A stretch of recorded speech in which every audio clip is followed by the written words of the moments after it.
अच्छा, बेटे की शादी करके चौड़ा ही हुआ आदमी, और जब बेटी की करने का नंबर आया तो फिर झुका झुका सा चले। जबकि मेरी नजर में बेटी और बेटा दोनों ही औलाद है? और औलाद तो जिगर का टुकड़ा होता है। कहते ना इस्लाम ने औरत को कमतर समझा, ना ना ना ना। जब तक बेटी की शादी ना हो बिल्कुल बराबर है बेटे के, है ना, बराबर है। और समझदार लोग तो बेटी को ज्यादा अहमियत देते हैं, है ना। इसलिए देते हैं कि पैगंबर इस्लाम ने गारंटी ली है, जिस घर में बेटी पैदा हो जाए और वो उसे दीन के साये में परवान चढ़ के निकाह कर दे, कल मैदान महशर में मैं मोहम्मद जन्नत की गारंटी लेता हूं।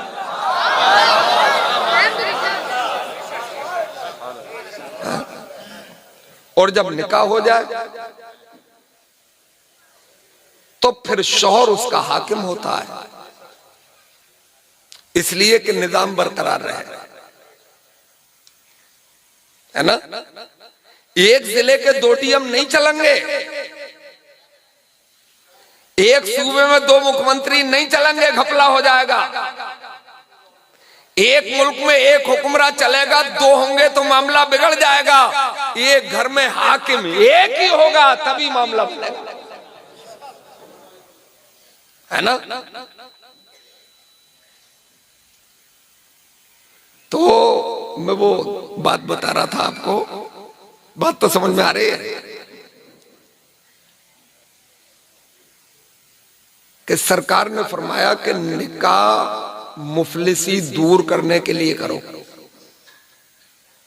मुफलिसी दूर करने के लिए निकाह करो, यानी गुर्बत दूर करने के लिए। अब बेटा डेवलप हो जाए तब निकाह करेंगे, कारोबार कर ले तब निकाह करेंगे, हैं?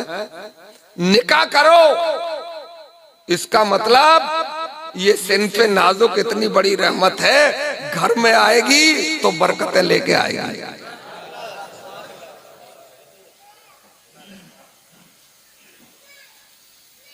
हजरत इमाम गजाली ने लिखा एक जगह कि जब दुल्हन घर में लाओ तो अभी दरवाजे के अंदर पहले ही गेट को उसे रोक लो, इन ना हो पाए,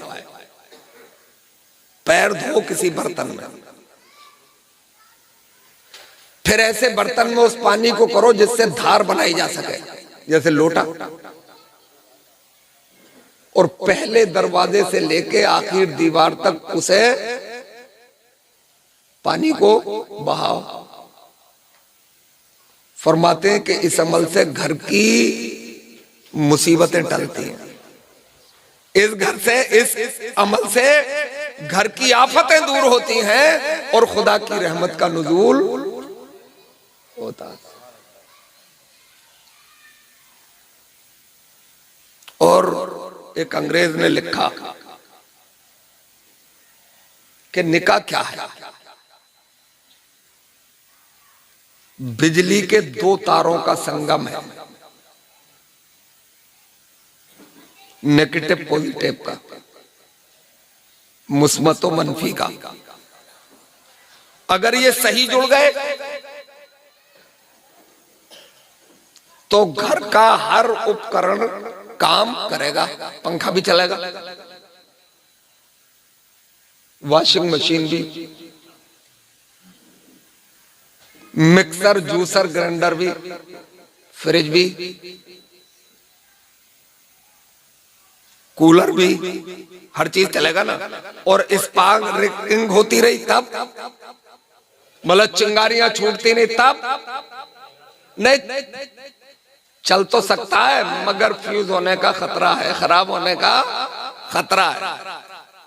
तो ये सही जुड़ने का तरीका वो एक अंग्रेज लिखता है कि जो पैगंबर इस्लाम ने अता किया है, दुनिया की किसी भी कौम ने अता नहीं किया।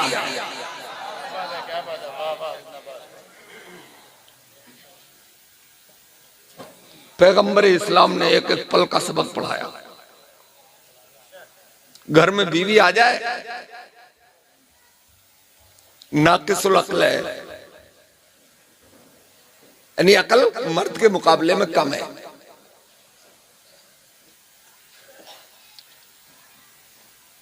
बोलने की आदत भी कुछ ज्यादा है।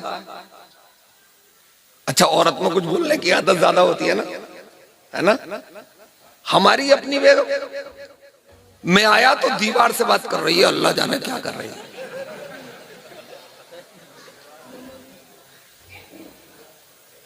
कभी कभी चिढ़ होती है, मगर इस्लाम में हर एक चीज का रास्ता मिलता है।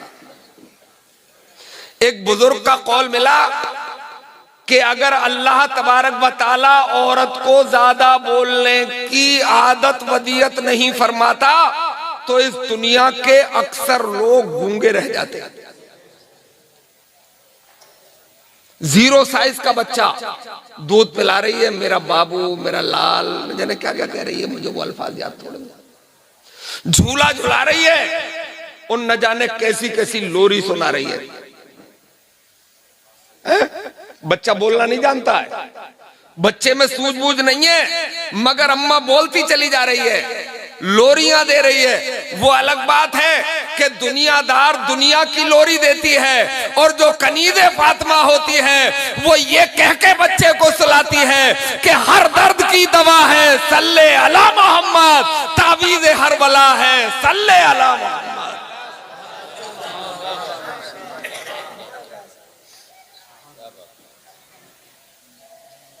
और इसीलिए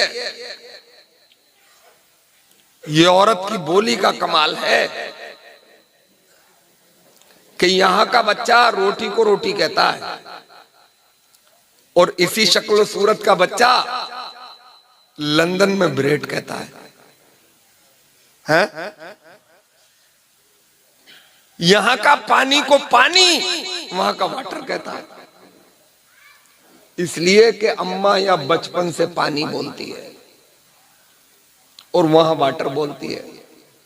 तो जैसी बोली अम्मा बोलती है वैसा ही बच्चा बोली बोलता है। मैं अब यहां ये कहूं कि जो किरदार मां का होता है वही किरदार बड़े होके बच्चे का भी होता है।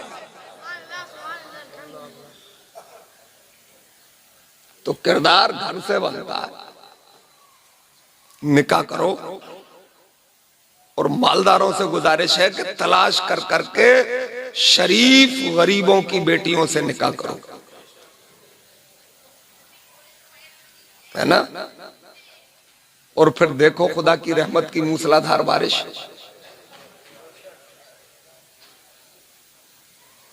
और ये समझना कि तुम्हारी इज्जत में कोई कमी नहीं आएगी। लोग कहते हैं कि भाई बराबर की टक्कर चाहिए। टक्कर मत देख, बल्कि मुस्तफा जाने रहमत का फरमान देख। किसी से मुकाबला मत कर। न जाने कितने रईस गरीब होते देखे हैं और कितने गरीब अमीर होते हुए देखे हैं। ये दुनिया है, उलटती पलटती रहती है। मिस्टर अडानी का नाम सुना होगा आपने। अभी कुछ दिन पहले लोग बता रहे हैं कि वो दौलत की दूसरे नंबर की कुर्सी पर बैठे थे। अब पता चला लोगों के सुनने से कि वो कुछ खिसक रहे हैं नीचे, है ना। कभी अप कभी डाउन, कभी ज्वार कभी भाटा आता है। मगर जब वो दौलत के बेशुमार अंबार पे बैठे हुए थे, उस वक्त मैंने पढ़ा था कि मिस्टर अडानी को रात में 4 घंटे सोने के लिए नींद की गोली खानी पड़ती है। 4 घंटे सोने के लिए रात को नींद की गोली खानी पड़ती है। इसका मतलब नींद तो सुकून में आती है, करोड़ों खरबों डॉलरों में सुकून नहीं है। किसी गुलाम मुस्तफा से जाके पूछ ले, वो इशा की नमाज पढ़ के चैन की नींद सो जाता है, इसलिए कि अल्लाह ने उसके दिल पे सुकून नाजिल कर दिया।